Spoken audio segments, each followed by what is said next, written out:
नमस्कार, good evening. मैं हूं गुमान सिंह। आप है मेरे चैनल नवो एकेडमी पर इस वक्त लाइव क्लास 7th के लिए। और इस वक्त मेरे साथ है जेएनवी सुरेंद्र नगर के टीजीटी सोशल साइंस और मेरे मित्र जितेंद्र सिंह जी राजपुरोहित सर। और आज हम आपके लिए कुछ नया लाए हैं। क्लास 7th के लिए नया एक्सपेरिमेंट लेकर के आए हैं और वो आपको सर खुद बताएंगे।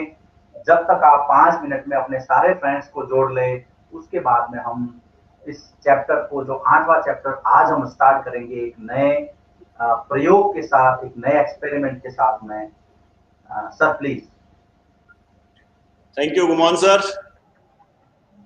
स्टूडेंट्स, आज हम लोग थोड़ा सा एक एक्सपेरिमेंट करने जा रहे हैं। इंग्लिश मीडियम और हिंदी मीडियम दोनों में एक साथ पढ़ाएंगे, ठीक है।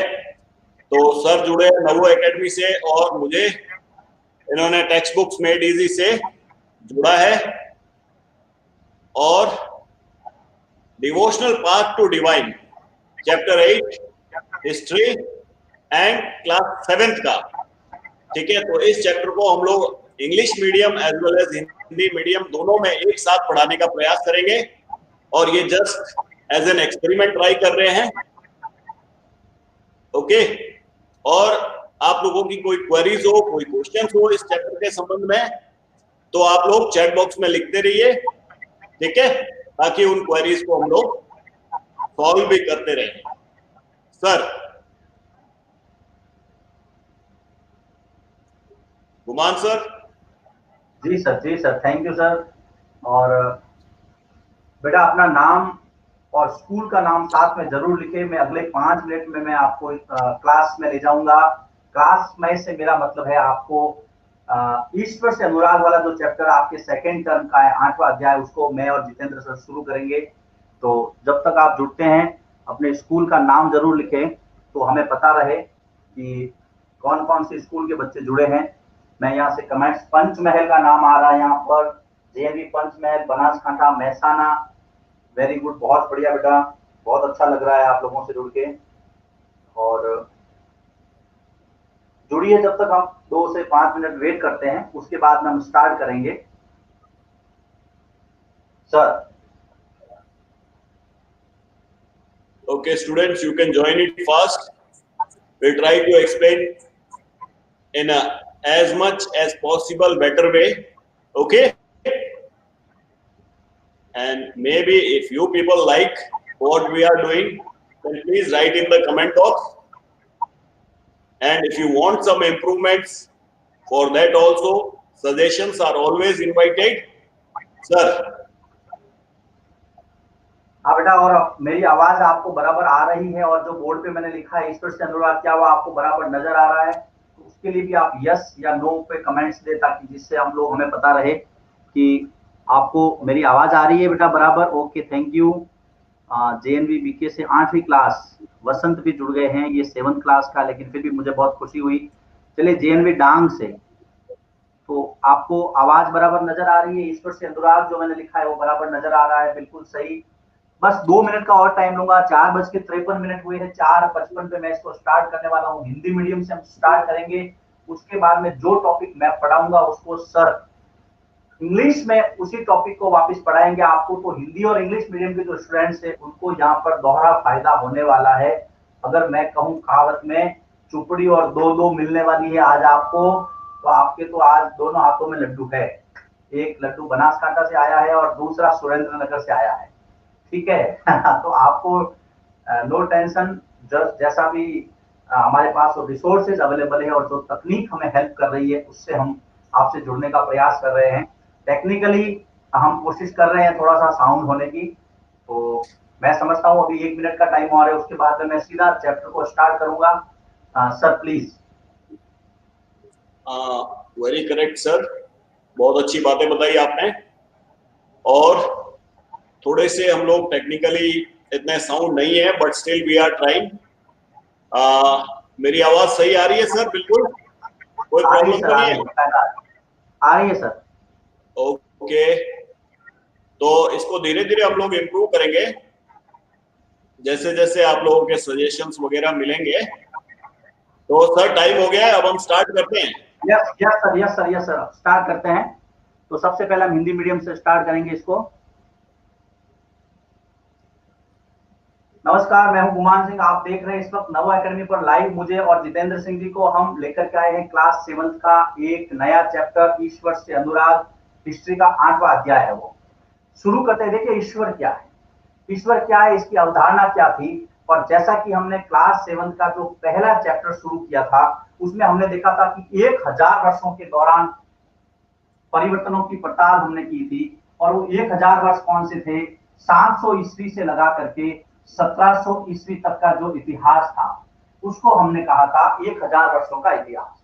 इस 1000 वर्षों के दौरान जो भक्ति की जो अवधारणा है उसमें क्या चेंजेज आए, उसमें क्या चेंजेज आए, परमात्मा के विचार, भक्ति की अवधारणा, ईश्वर के बारे में लोगों की क्या अवधारणा बनी, इसके बारे में हम चर्चा करेंगे। आइए शुरू करते हैं। देखिए जब हम परमेश्वर की बात करते हैं, और मुझे पता है जब मैं छोटा था तो रामायण और महाभारत जब चलती थी तो कई लोग इतने भाव विभोर हो जाते थे, रोने लगते थे। कई लोगों को आपने देखा होगा वो मन ही मन भगवान का नाम लेते रहते। कई लोग पूजा पाठ करते हैं, कई लोग कहते हैं मैं मूर्ति पूजा में विश्वास नहीं करता हूँ, कई लोग कहते हैं नहीं, साकार भगवान चाहे वो विष्णु हो चाहे वो शंकर हो, उनके बहुत सारे रूप हो सकते हैं। तो देखो बेटा, चाहे ईश्वर हो, चाहे अल्लाह खुदा हो, चाहे प्रभु यीशु का कोई रूप हो जिसको आप पूछते हैं, चाहे अकाल तख्त हो, वाहे गुरु हो, बहुत सारे नाम हैं, ये सारे परमेश्वर के रूप हैं। हम इस पर अभी चर्चा करेंगे। तो सबसे पहले अगर मैं छोटा सा अगर इसकी भूमिका बांधना चाहूं तो देखिए पूजा पाठ जिसको आप सभी लोग करते हैं। अच्छा एक बात और ध्यान रखना, आप मेरे साथ साथ इसको लिखते अवश्य रहें, नोट जरूर करें। जैसे कि पूजा पाठ, भजन कीर्तन, भजन कीर्तन, और अगर मैं कहूं कव्वाली जो कि इस्लाम के अंदर बहुत ज्यादा जगह बनाती है, पूजा पाठ, भजन कीर्तन, कव्वाली, या कोई भी मौन भजन जो मन ही मन आप गाते हैं जिसको बाहर सुनाने की आवश्यकता नहीं है, ये सारे अगर मैं रूप कहूं तो यहां से निकल के आती है भगवान की भक्ति। आपने अक्सर सुना होगा, इसी की चर्चा हम करेंगे ईश्वर से अनुराग के तहत। ये सारी जो चीजें थी, चाहे पूजा पाठ हो, भजन हो, कीर्तन हो, कव्वाली हो, और भी बहुत कुछ सारी चीजें थी जो आपको उस खुदा से, परमात्मा से, परम परमेश्वर से कनेक्ट करती थी। यहां पर इस चीज को हम दो भागों में डिवाइड करेंगे, एक तो भक्ति आंदोलन और एक सूफी आंदोलन। इस चैप्टर को हम दो भागों में डिवाइड कर देंगे यहां से मोटे तौर पर। भक्ति और सूफी दो पार्ट हो जाएंगे इसके। और इसका जो ये जो भक्ति है यहां जो आपको नजर आ रहा है, इसको आपको प्रारंभ मानना है 8वीं सदी से। सदी का मतलब आपको पता है 100 वर्षों का समय, लेकिन कौन से 100 वर्ष थे? ये 701 से लगा करके 800 ईस्वी तक का जो पीरियड था, इस दौरान जो बदलाव आए उसकी पड़ताल हमें करनी है और उसको जोड़ना है ईश्वर की भक्ति से, ईश्वर के अनुराग से। अब हम इसका जो पहला टॉपिक है, मैं परमेश्वर का विचार इसको पढ़ाऊंगा, उसके बाद में सर जो मैंने बताया उसी को इंग्लिश में बताएंगे। तो मैं स्टार्ट कर रहा हूं यहां पर। पहला जो हमारा इस चैप्टर का पहला टॉपिक है परमेश्वर का विचार। तब तक आप कमेंट्स बॉक्स में लिखिए आपको मेरी आवाज और जो मैंने लिखा है वो क्लियर आ रहा है कि नहीं आ रहा है। हम पहला जो इस चैप्टर का पहला टॉपिक है परमेश्वर का विचार, सबसे पहले उस पर चर्चा शुरू करेंगे। और यहां से हम देखेंगे कि भक्ति की जो अवधारणा थी या जो ईश्वर से अनुराग था, उसके प्रति लोगों के विचार क्या थे। सबसे पहले परमेश्वर का विचार, मैं हेडिंग दे देता हूं इसको, परमेश्वर का विचार।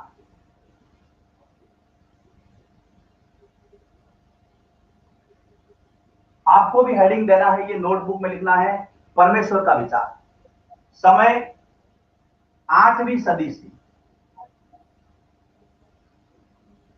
8वीं सदी से देखिए इसके बारे में क्या अवधारणा बनी। लेकिन अगर मैं इसके बैकग्राउंड में जाऊं तो आपको कुछ चीजें 6th क्लास से रिवाइज करवाता हूं। देखिए आपने नाम सुना होगा मंदिर, आपने नाम सुना होगा पुराण, जिसमें देवी देवताओं की और राजाओं से संबंधित जो कहानियां दी गई थी। आपने नाम सुना होगा बौद्ध धर्म, आपने नाम सुना होगा जैन धर्म, आपने नाम सुना होगा स्थानीय पंथ, जो लोकल लेवल पे। देखिए, वैदिक काल में 3 देवता थे, फिर देवताओं की 33 श्रेणियां हुई, फिर 33 करोड़ हुए, और आज पता नहीं कितने देवता है, वो आगे सर बताएंगे आपको, देवताओं की संख्या का बराबर अनुमान लगाएंगे। लेकिन ये जो पृष्ठभूमि थी, इस पृष्ठभूमि को 8वीं सदी में परमेश्वर के विचार से कैसे जोड़ते हैं, तो मैं अगले 2 से 3 बिंदु बताऊंगा, आपको ध्यान रखना है कि परमेश्वर का विचार, इसकी अवधारणा का क्या कंसेप्ट था। देखिए, सबसे पहले कि जो ईश्वर की भक्ति है वो 2 रूपों में की गई। एक निराकार, किसी ने कहा कि निराकार है, ईश्वर का कोई रूप नहीं है, वो अकाल तत्व है, वो एक है, वो अल्लाह है, वो परमेश्वर है, वो परम आत्मा है, वो ब्रह्मा है। किसी ने कहा नहीं, उसका रूप है, वो शंकर है, वो विष्णु है, वो राम है, वो कृष्ण है।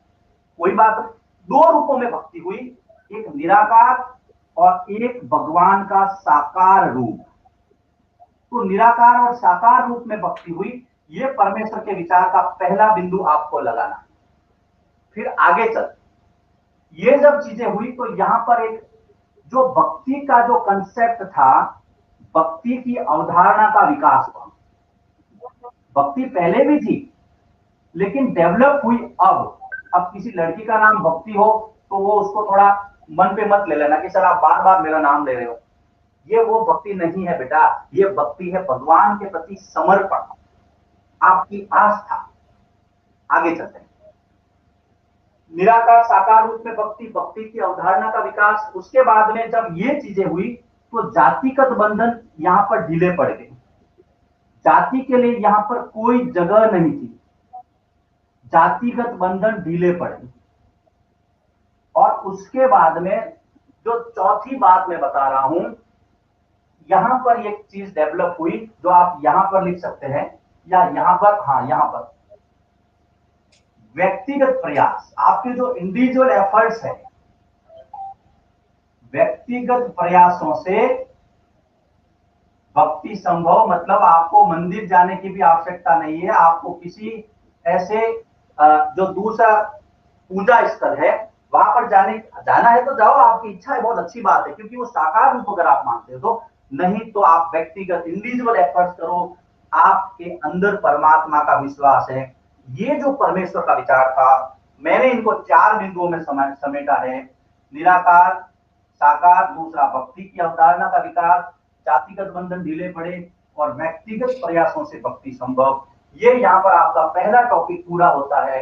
इसको लिखिए हिंदी मीडियम वाले। अब मैं सर को रिक्वेस्ट करता हूं, इसको आप सर स्टार्ट करें। Sir please. Thank you, sir. Okay, students, now I'll be explaining this topic in English. So, आपका फेस I'm visible, sir? नजर नहीं आ रहा है, आपका फेस नजर नहीं आ रहा है। Okay. Now I am visible? आप सही, आप सही है। Okay. या तो आप बैठ करके लिख सके तो बैठ करके लिखें, कोई दिक्कत नहीं। Devotional path to divine. This is our chapter's name. So what happened in 8th century? 8th century. You just remember this date, okay? 8th century means 701 to 800. This period is known as 8th century, okay? So we are talking about this period of time. Now, what happened? People used to sing. Okay, you must remember. People used to sing. And what they used to sing?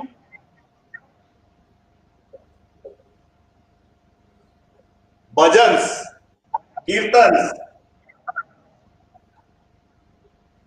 And this all involved singing and playing of musical instruments also. Okay. And one more thing people they did was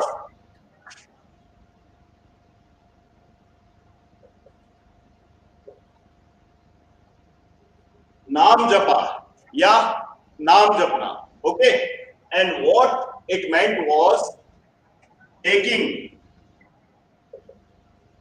or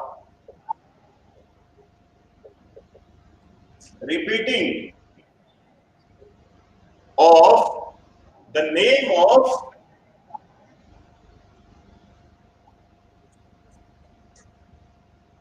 God in silence. Okay, so this was happening. And one more thing in Bhakti that happened was people used to connect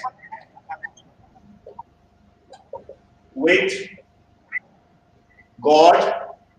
Now, again, the concept of God, it had two divergent thinking. Some people, they used to think that there is a shape of God, and some people who were just against thinking that there is any shape of God.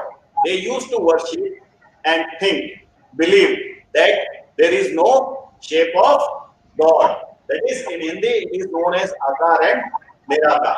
So, when people used to connect with God by ways of bhakti, okay, sometimes tears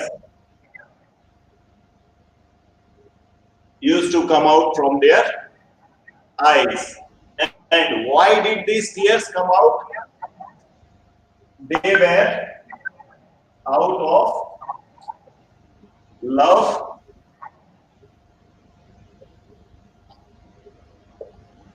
devotion to the God. Okay. Now, as I told you, Bhakti movement started in 8th century.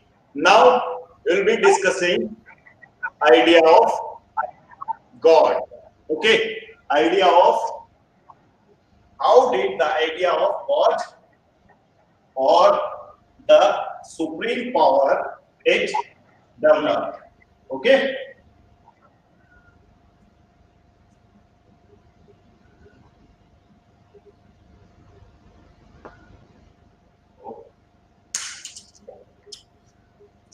Shit.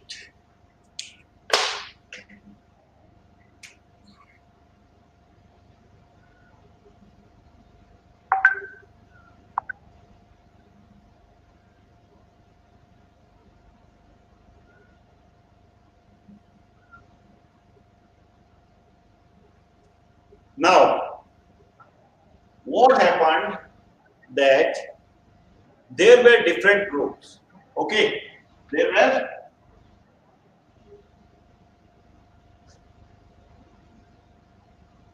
groups in society. Okay, and these all people, they worshipped different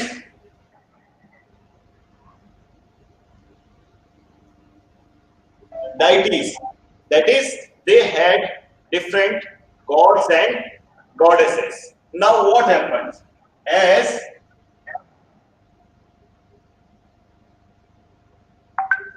empires grew, when some empires, yeah, some kingdoms, they became powerful and they merged other territories, new territories into their territory. Then big empires were created. And now, here, new ideas, okay, new ideas, they began to develop. Okay.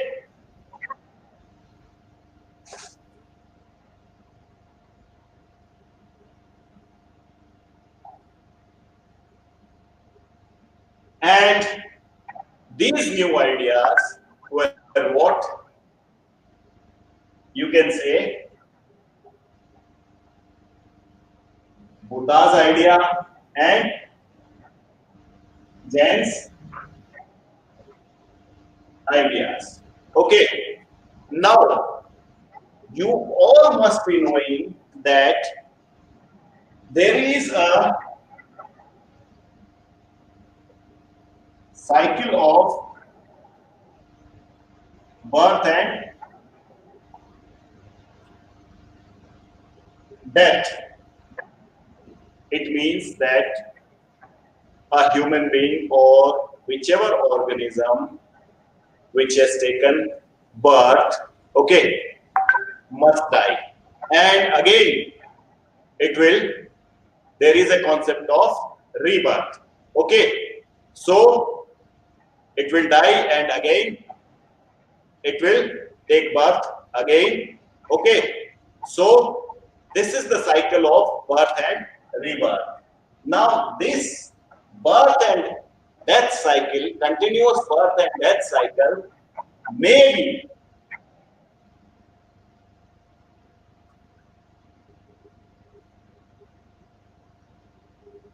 come. That is, a person can come out of this birth and death cycle, continuous cycle of birth and death. How? Okay, it can be done by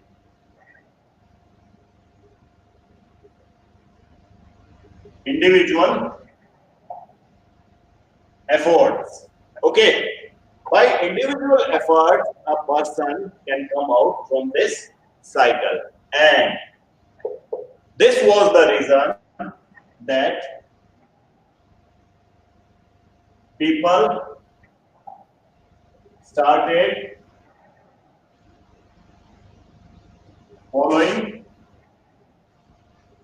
new ideas of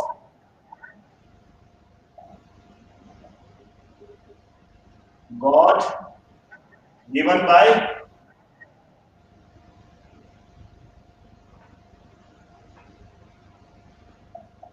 Buddha and Jaina. Okay, over to you, sir. Sir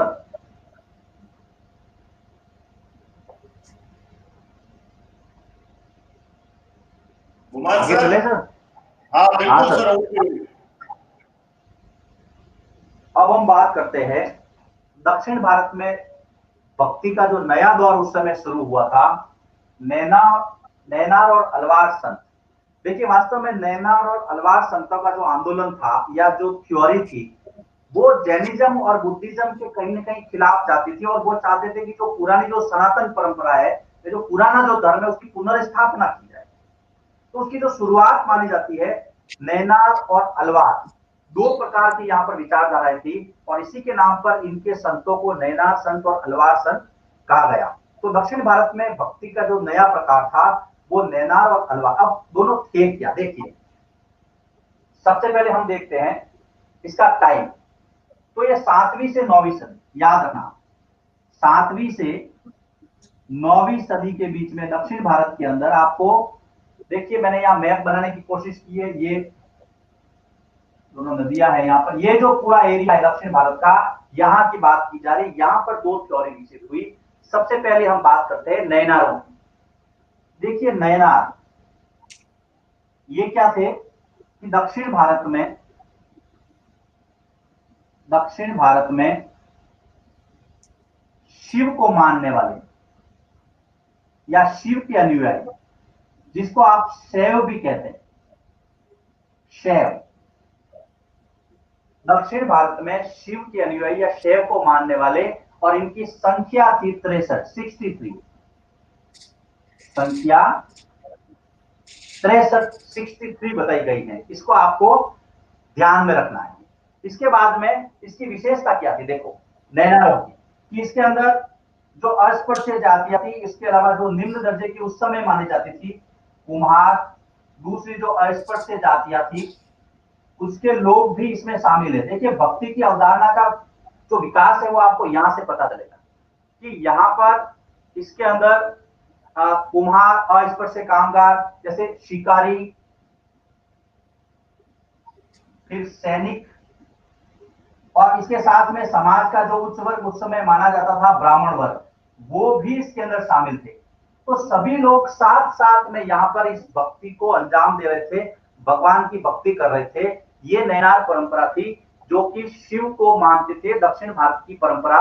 इसमें कौन कौन, देखिए कुमार, जैसे कुमार भी थे, अस्पृश्य जातियां भी थी, मजदूर वर्ग भी था, सैनिक भी थे, ब्राह्मण भी थे, ये सारे लोग इसके अंदर शामिल थे। तो आपको सीधा सीधा याद रखना है, एक तो नैनार क्या थे कि भाई दक्षिण भारत में शिव के अनुयायी या शिव को मानने वाले शैव भक्त दक्षिण भारत की संख्या कितनी इसकी 63।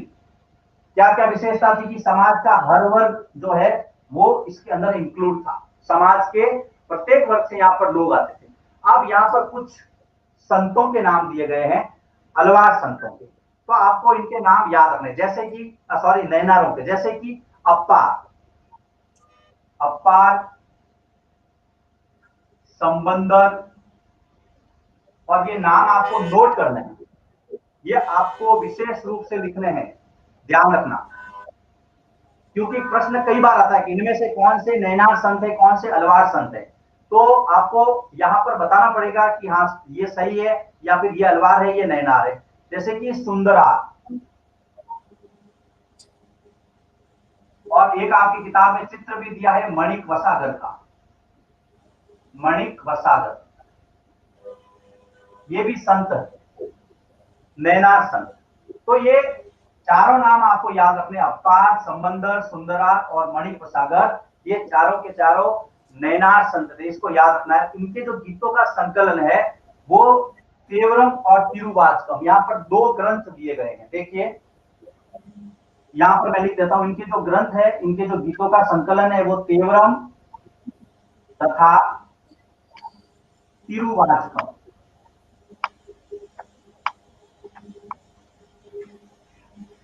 ये दोनों आपको पता रखने हैं। तो यहाँ पर नैनार वाला जो कंसेप्ट है, नैनार क्या थे, कितने थे संख्या में, वो आपको पता रखना। देखिए मैं सीधा सिंपल सा लॉजिक बता रहा हूं आपको। नैनार, नयन, नयन किसके, भगवान शिव के तीन नयन माने गए, तीन नेत्र माने गए। तो बस आपको ध्यान रखना है भाई, नैनों का जो कंसेप्ट है भगवान शिव से है। तो नैनार संत कौन थे, जो कि शिव को मानते थे, जो शैव भक्त थे दक्षिण भारत के। अब मैं आगे बढ़ता हूं, अलवार टॉपिक को लेता हूं, उसके बाद में सर आपको दोनों कंसेप्ट बता देंगे, नैनार और अलवार, इंग्लिश मीडियम में। रुको सर रुको, कि इसमें कोई प्रॉब्लम तो मेरे नहीं है लेने के आपको? बाद क्या देगा? हाँ आप, हाँ ठीक है, आप ले लो, आप ओके नैनार बता ओके, दो। क्योंकि थोड़ा थोड़ा चलता रहेगा ना सर, मेरा अभी हाँ ठीक इसमें है, ठीक थोड़ा है, बाकी है ना। आप ओके, नैनार बताओ, नैनार तो बताओ। birth and rebirth, this cycle it can be preached. Okay, out of this cycle a person can come out by what? By his personal efforts. Okay, by his personal efforts.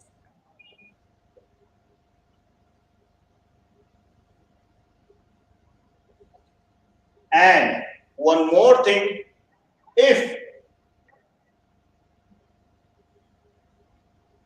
person does good deeds, okay, then by these things a person can come out of what? This cycle of birth, rebirth. Okay, now there is a mention of bhakti in the Bhagavad Gita. Okay, fine. Devotional love to God. Okay, devotional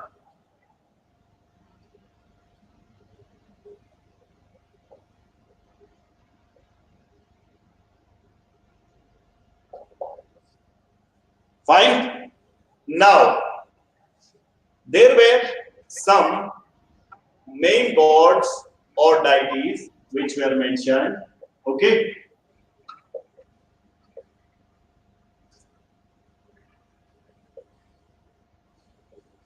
and these were Shiva, Vishnu, and Shakti. Okay, or you can also say Durga. Fine. Now I would like to mention Puranas.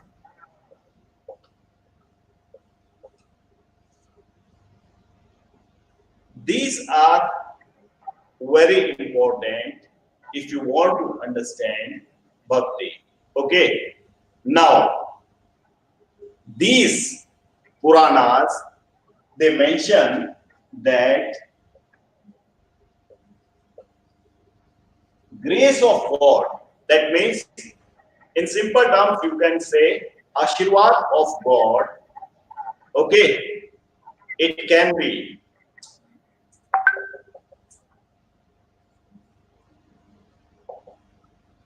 achieved by anybody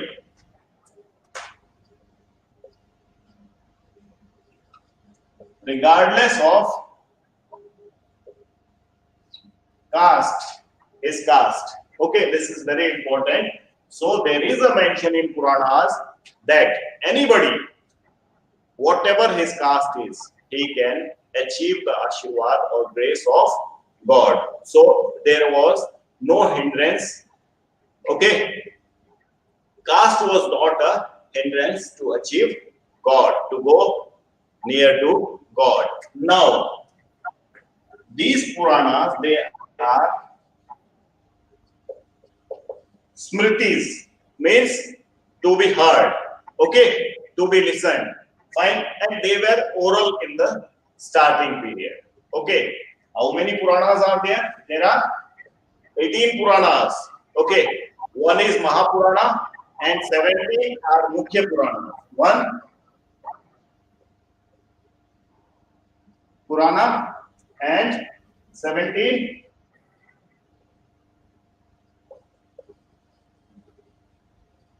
Puranas. Okay, there are some important Puranas which are Vishnu,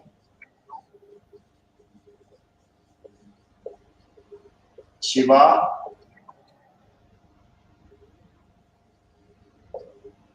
Brahma, and okay, Shakti. So these are the name of some important Puranas. Okay, now these Puranas, they were written from to from 3rd century to 10th century. Okay,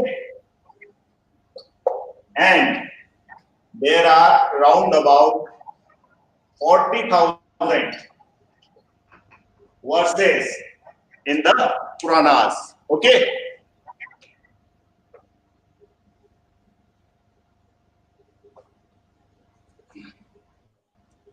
just a minute.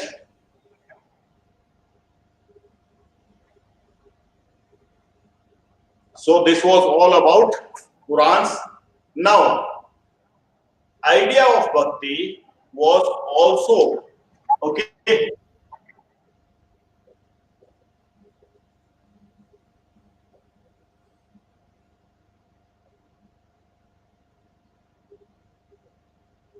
Adopted by Buddhists, Jains, and Muslims also. And in Muslims, this system is known as Sufism. Okay, fine. Now, there were new bhakti movements in South India. Okay, new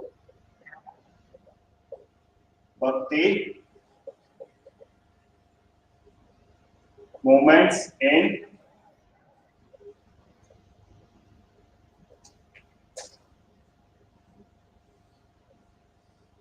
okay, students, it is my request that you can write important points which I am writing on this board.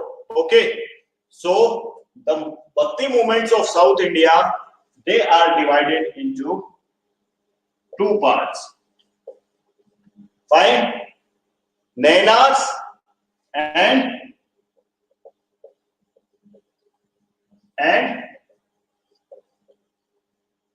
Alwars. Okay. Now, and they were, these Bhakti movements, they took place from 7th century to 9th century. Okay. Now, they all preach, both these movements, they preach love for the God by mode of singing, reciting poems with musical instruments. Fine. And both Nainars and Alwars, they moved from one village to another. One village to another. Okay. Reciting songs. Okay. And these songs and poems with music, they were on some occasions, they were related to local deities or local gods also. Okay, wherever they visited. Fine. Now, in this South Indian Bhakti movement, okay, there was a very important thing which must be mentioned. That is, people from all the castes. Okay, that means caste was not a botheration. Okay, especially part of society, okay, which were considered untouchables during that period, they were also free to join this Bhakti movement. Okay, these Nainars and Alwars, they were very critical of Buddhists and fine, that is, they were not at good terms with the preachings of Buddhists and Jains. Okay, now Tamil Sangam literature. Okay, Tamil, this is the language, and which literature? Sangam.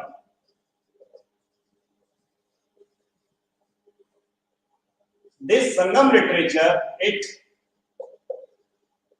mentions and has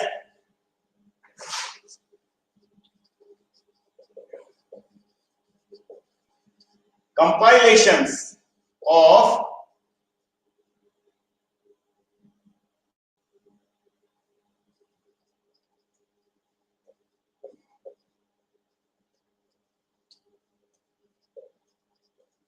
saints. Okay, so Sangam literature, it mentions, it has compilations, okay, of the works, of the poems, of the songs, okay, which were recited by Nainar and Alwar saints. Okay, now, sir, Guman sir, please carry on. Sir, carry on. Hello hello, हाँ Buman sir, yes carry sir, on. Yes sir, आ गया sir. Yes sir, yes sir. अब हम बात करते हैं नैनारों के बाद में जो अलवार संत परंपरा थी दक्षिण भारत में, उसके बारे में। तो जैसे मैंने पहले बताया था कि जो नैनार जैसे शिव भक्त थे, वैसे ही अलवार दक्षिण भारत में, दक्षिण भारत में विष्णु को मानने वाले, जिसको वैष्णव कहा गया। दक्षिण भारत में जो संत या जो भक्त विष्णु को मानते थे, जो वैष्णव भक्त थे, दक्षिण भारत में विष्णु को मानने वाले क्या कहलाए बेटा? अलवार कहलाए। सीधा सीधा सिंपल सा फैक्ट है, कहीं इक्वट नहीं है। और इनकी जो संख्या है वो संख्या थी 12। आपको ध्यान रखना है, वो 63 थे, ये 12 थे। आंखें 3 होती है, आंखों की संख्या ज्यादा है, नयन नयनार ज्यादा है, शैव भक्त ज्यादा। ये आपको कंसेप्ट क्लियर हो जाएगा एक बार, उसके बाद में आप लोग नहीं भूलेंगे इसको। अब यहां पर देखिए कुछ संतों के नाम यहां पर भी आपको याद रखने हैं, जैसे कि पेरिय अलवार। पेरिय अलवार, अब पीछे अलवार आ गए, ये अलवार संत है। नम्मा अलवार, याद रखना है आपको, दोनों को कैटेगराइज करना है, अलग अलग सूचीबद्ध करना है, लिस्ट आउट करना है। नम्मा अलवार, पेरी अलवार। एक नाम यहां पर दिया है जो कि स्त्री संत थी, अंडाल। आपको ध्यान में कई बार पूछ लेते हैं इनमें से कौन सी स्त्री संत है, और वो भी स्त्री संत कौन सी अलवार है? ये पेरी अलवार की पुत्री थी, याद रखना, अंडाल। अंडाल स्त्री संत और वो पेरी अलवार नम्मा अलवार पुरुष संत। अलवार क्या है कि भाई दक्षिण भारत में विष्णु को मानने वाले जो संत थे वो अलवार कहलाए। इनकी संख्या 12 है। तो अलवार और नैनार की जब संख्याओं की बात करते हैं, और यहाँ पर आपको इसका जो ग्रंथ है वो भी ध्यान रखना है। जैसे कि इनके वो था तेवरम और तिरुवाचकम, जैसे हमने वहां पर नैनारों में देखा था, वैसे ही अलवार का जो है वो इनके जो गीत है वो दिव्य प्रबंधम नामक ग्रंथ में संकलित है। दिव्य प्रबंधम। तो यहां पर 2 फैक्ट और निकल करके आ गए, एक आपके देवरम तिरुवाचकम, एक दिव्य प्रबंधम। एक की संख्या 63, एक की संख्या 12, एक शैव संत शिव को मानने वाले, एक विष्णु को मानने वाले वैष्णव संत। अब अलवार और नैनारों की जब संख्या और उनकी जो उनके नामों का जिक्र हुआ, उसके बाद में मैं आपको, अब ये लास्ट टॉपिक है मेरी तरफ से इस क्लास का, कि नैनार और अलवार जो संत थे उनकी जो थ्योरी थी वो क्या थी। 4 बिंदु में मैं इसको समेटूंगा ताकि आपको एग्जाम में बिंदुवार काफी अच्छी हेल्प मिले। और अगर आपको बोर्ड पे साफ नजर आ रहा है, क्योंकि मेरे पास भी एक चल रहा है, तो यस लिखे कमेंट्स बॉक्स में, और नहीं है तो फिर मुझे बताइए कि हाँ सर, थोड़ी क्योंकि नेटवर्क का इशू हो सकता है।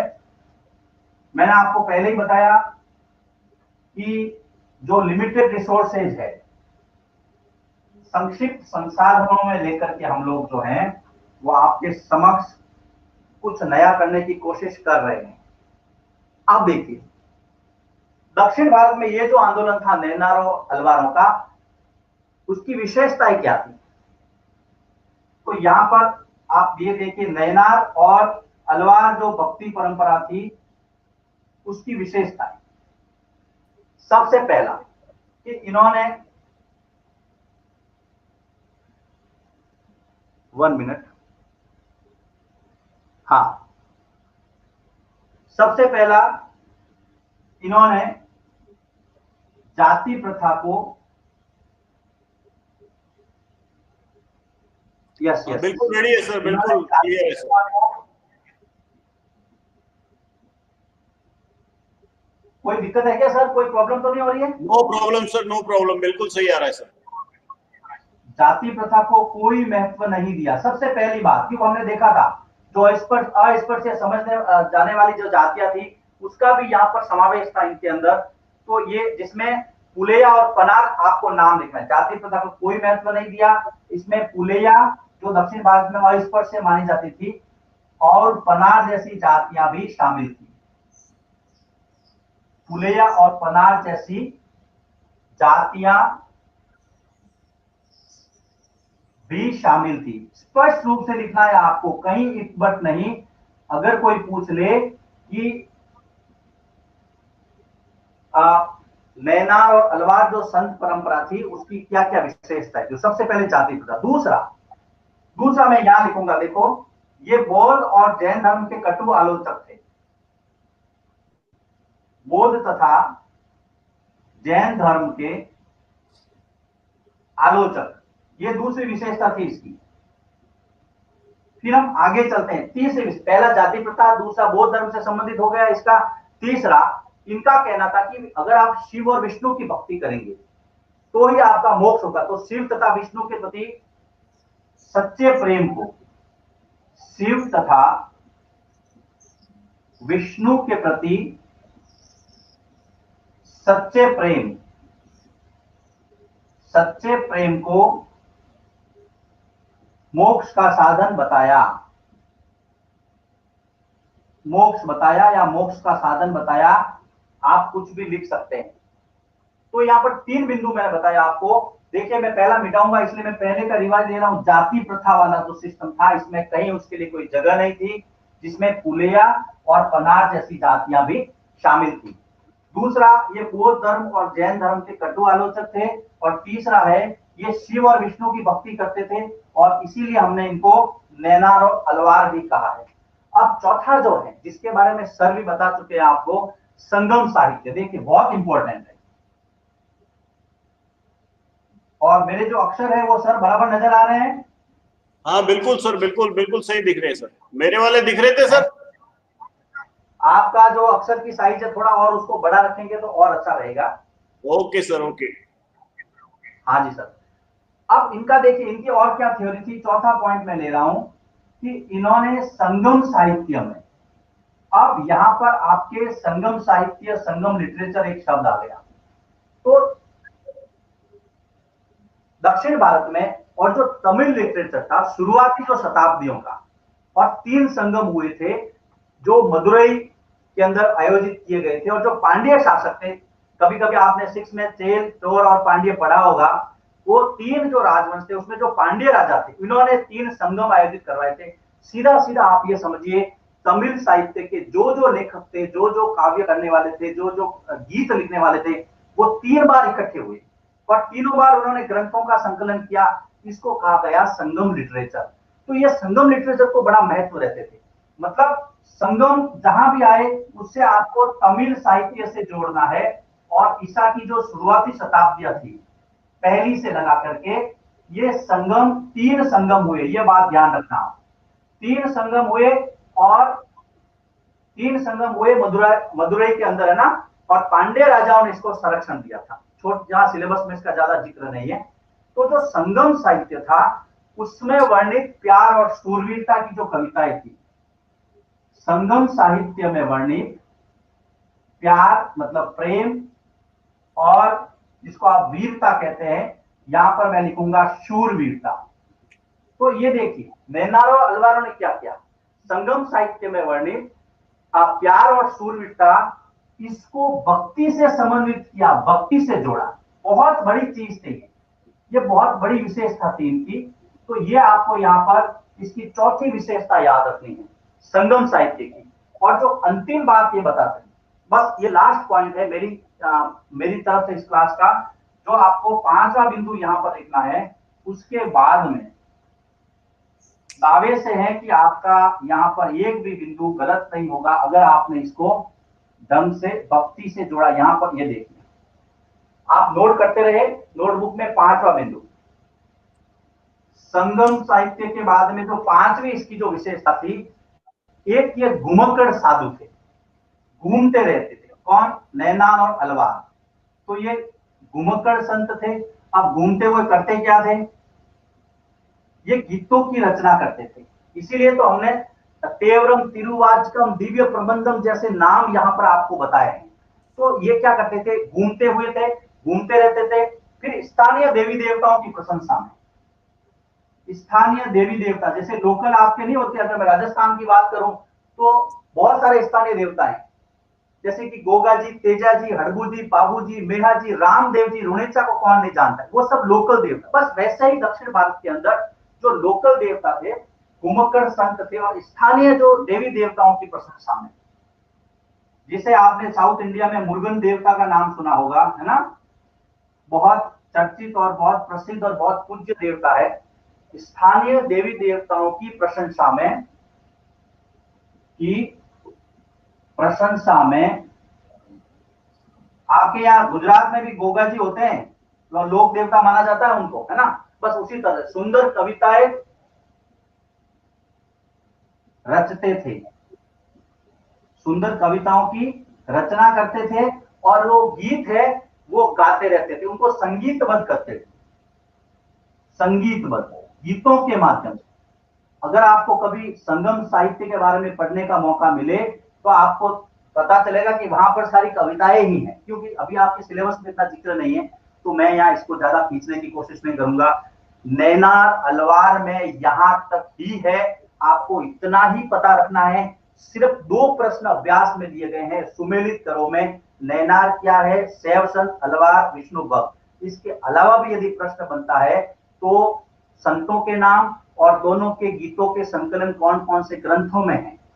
इसके अलावा इससे ज्यादा डीप चला जाए तो अलवार और नैनार संत परंपरा की विशेषता है, जो मैंने 5 बिंदुओं में समेटी है। इसके आगे इसमें आपको याद नहीं रखना है। आज की क्लास में मेरी तरफ से इतना ही है। अब मैं सर को इन्वाइट करता हूं, सर इसको आगे बढ़ाएं। सर। हाँ, थैंक यू सर। चलिए सर आगे बढ़ते हैं। तो अब मैं सर लेटर थोड़े अक्षरों की साइज बड़ी रखना। हाँ हाँ हाँ, बिल्कुल सर, बिल्कुल। अब मैं आप लोगों को नैनार और अलवार संतों के बारे में बता रहा हूं। ठीक है sir? Yes sir, ready sir. ठीक है, तो ये एक डिफरेंस के रूप में बता रहा हूँ। डिफरेंस क्या है और इनके there will be differences. I will tell you the differences between both sects, okay, as well as what were their traits, okay, important characteristics of alwars as well as nainars, okay. So first,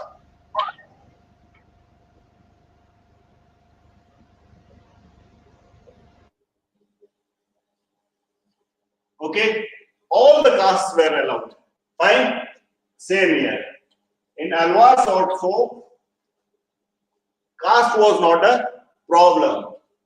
All the people of all the castes, they were eligible, they were able to join nainars or alwars. Number of nainars is 63, okay. Number of alwar saints 12, fine. Now if you happen to visit Tirupati and you go by pathway or you go to Tirupati Balaji by walking, then on the both sides of stairs while climbing that hill, you'll find the statues of Nainar saints as well as Alwar saints, okay. So if you plan to visit there, you can see those statues, okay. Now what these Nainars, they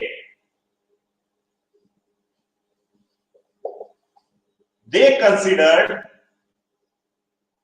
that salvation can be achieved by worshipping Shiva, and Alwars, they considered that salvation can be achieved by worshipping Lord Vishnu, okay. Both sects, they used to sing songs, poems, okay, they used to play musical instruments. Now compilations, okay, famous compilations of Nayanars are Tevaram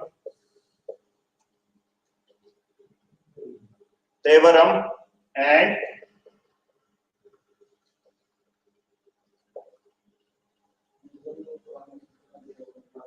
Thiruvakkam, okay, and that of, okay, this is 4th point, and that of Alwars, okay, the famous book or the compilation of works of Alwars is Divya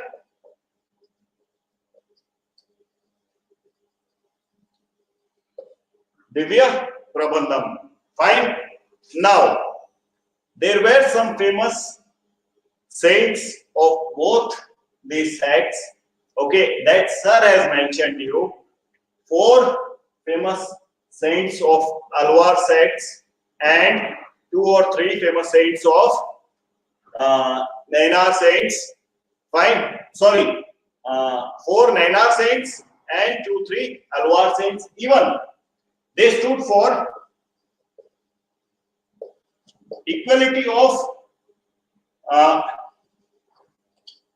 gender also. Even women, they were allowed to join these sects. Okay, fine. So there was no taboo. Okay. Now, Chola king or Chola dynasty as well as Pandyan dynasty in the 12th century, okay, they furthered the bond which was developed by Nayanar saints and Alwar saints. Okay, so these saints, they created a bond between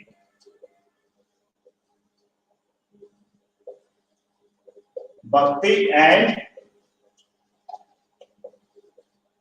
temples. Okay, and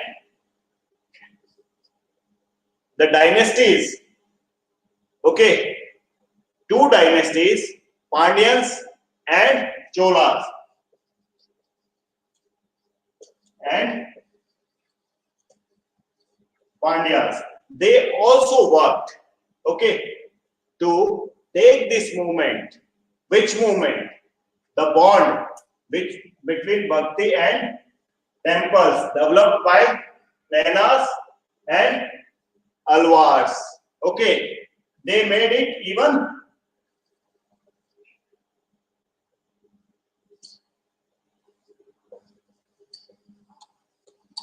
stronger. Okay, fine. This was all from my part. Sir, you can carry on and move ahead, sir. Please carry on.